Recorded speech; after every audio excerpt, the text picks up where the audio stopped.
So ayan, welcome for the another series of this video. So for today's video, before tayo mag cash in sa Binance or maglagay ng pera, mas mabuti ituro muna natin yung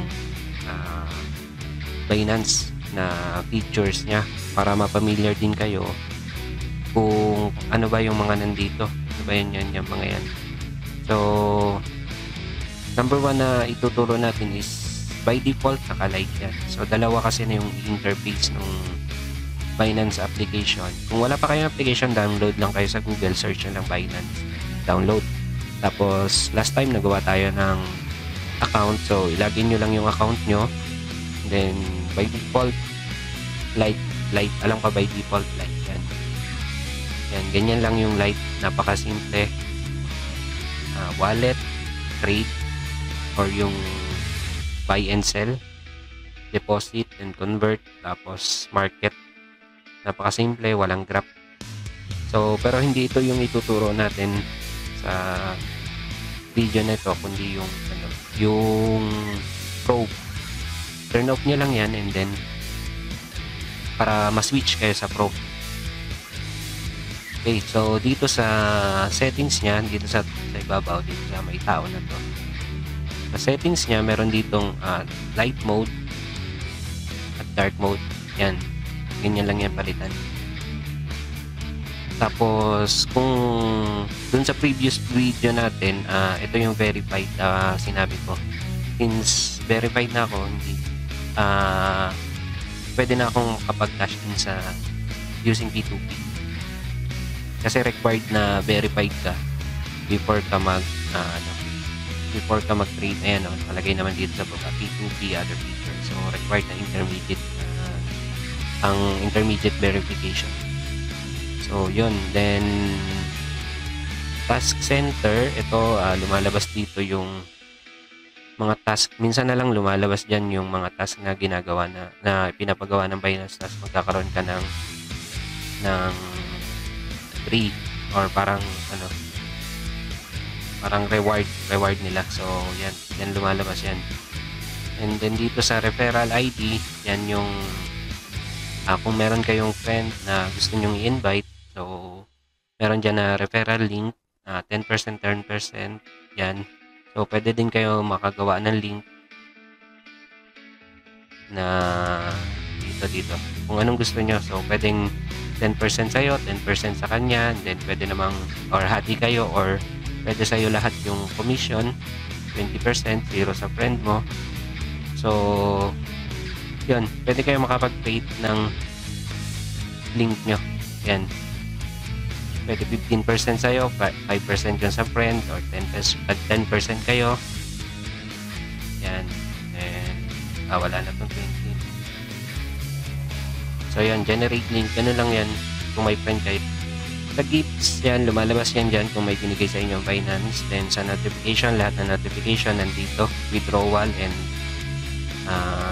kung deposit and withdrawal or kung ano mga notification. And then dito sa payment methods, mag-add kayo ng payment dito sa P2P payment methods. Yan, lagyan nyo to kasi ito yung gagamitin natin na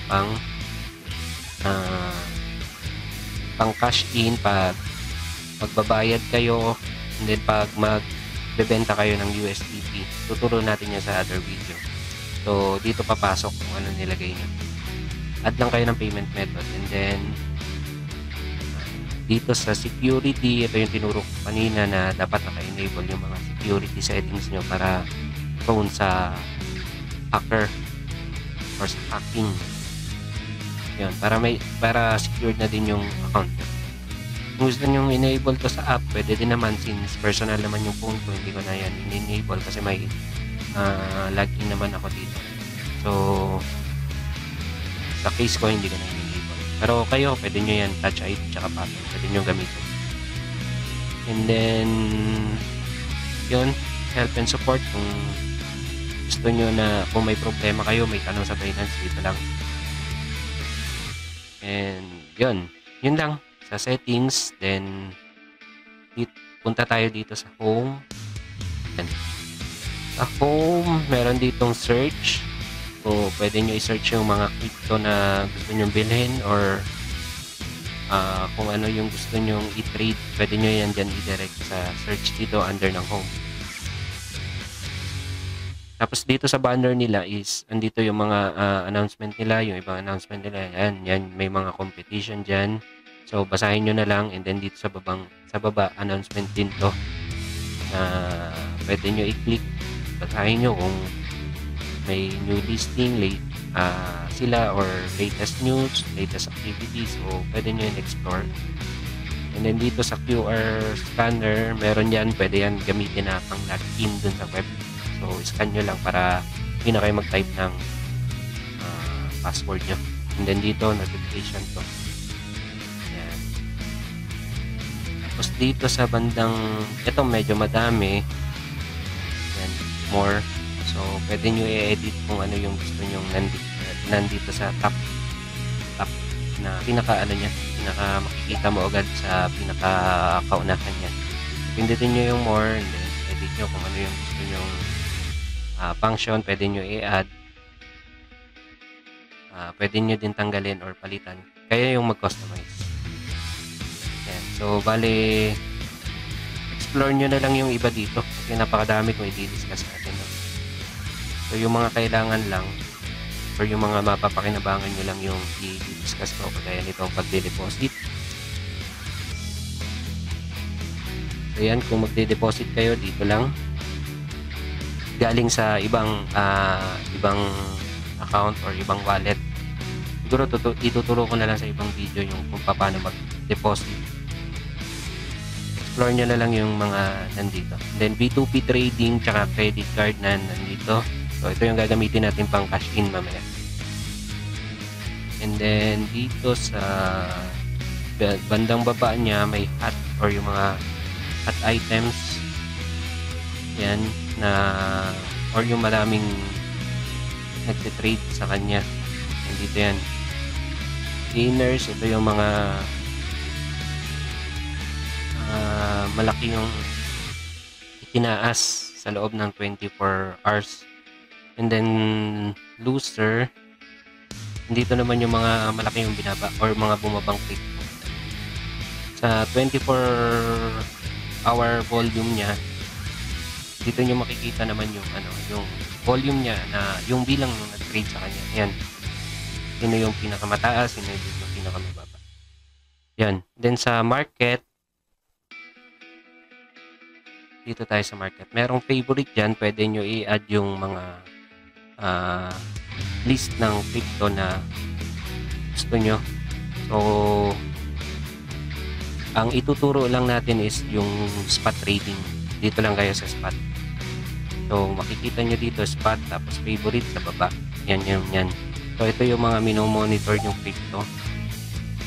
And yan. And then, dito sa kasunod niya is pair. Pair yung tawag dito. Ito yung, di ba nakikita nyo ./BNB. Ibig sabihin yan is, ang gagamitin yung pambili, yung nasa kanan is BNB. Yun yung pambili nyo. Ang bibili nyo is yung nasa kaliwa, dot. So kung may BNB kayo, makakabili kayo ng dot. So ito yung mabibili nyo under ng BNB. So sa BTC naman is same lang, BTC pair. So ayan, under ng BTC is kung ano yung mga crypto na mabibili nyo using BTC. So ayan, madami. Kung may Bitcoin kayo, yun, ito yung mga mabibili nyo. And then alt is Ethereum. Ayun yung list na mabibili nyo gamit ang Ethereum kung may Ethereum kayo. And then TRX. Ayan, yun, dalawa lang yung mabibili nyo using TRX. And then XRP, I think isa lang to. Ayan, mabibili nyo kung may XRP kayo, TRX lang yung mabibili nyo. So yung sa kanan yung sa kanan, yung pambili, yung bibili nyo is yung sa kaliwa. And then ang gagamitin natin is fiat. Fiat means ito is stable coin, USDT ang gagamitin natin. So ang fiat is government issue na currency kagaya ng PHP, USD. So since ang USDT nandito siya sa fiat, stable coin siya, meaning hindi na siya 48, parang USD din. 48, 49. So, hindi siya masyadong bumababa yung value. So, ito yung list na mabibili nyo gamit yung USDT. Ito yung BUSD, same lang yan. Same lang din yan ng price. 48, 48 point something yan, ganyan din yan. So, ito pa yung other fiat na magagamit nyo. Useful to kung nasa ibang bansa kayo. Since walang PHP dito, ang gagamitin natin is USDT. Yan, dito lang tayo. Ito yung bibili natin sa P2P mamaya. So, yun lang. Then sa trading, para pala maglagay dito sa favorites, no? For example, nandito ka sa fiat, then Ethereum. So, i-start. Click mo lang yung star. Ayan, yun yung kulay yellow sa pinakataas. So, pag tinignan mo yan dito, sa favorites, nandyan na yan. Nandyan na yan sa pinakababa. So, ang dami kong favorites. Ayan. Then, para i-remove or i-rearrange, yan, edit nyo lang. Long press, edit. Yan, pwede nyo i-rearrange yan dyan. Alin yung mauuna or alin yung nasa taas. Same lang din kung tatanggalin nyo, long press, then delete. Yun, so hindi ko tuturo muna yung iba, and then dito mag-jump tayo sa wallet. Sa wallet is merong overview or yung total ng lahat ng laman ng wallet nyo. Meron kasing 5 wallet. I think 4. Or, hindi, madami. 2, 4, 6, 7. So, ang dito sa spot wallet nyo, ito yung ginagamit nyo pang buy and sell or pambili. And then, itong margin at futures, wag nyo muna intindihin to. Kasi, sa bago mahihirapan kayo. So, kung bago pa lang kayo, skip nyo muna to. Saka na lang natin ito ituturo. Kasi may mga leverage yan. So, spot lang tayo. So, buy and sell. Ganun lang. And then, dito sa P2P wallet is dito tayo bibili. Explain ko sa ibang video kung paano bumili dito. And then, ano pa ba? Yun lang naman yung gagamitin natin, P2P tsaka spot.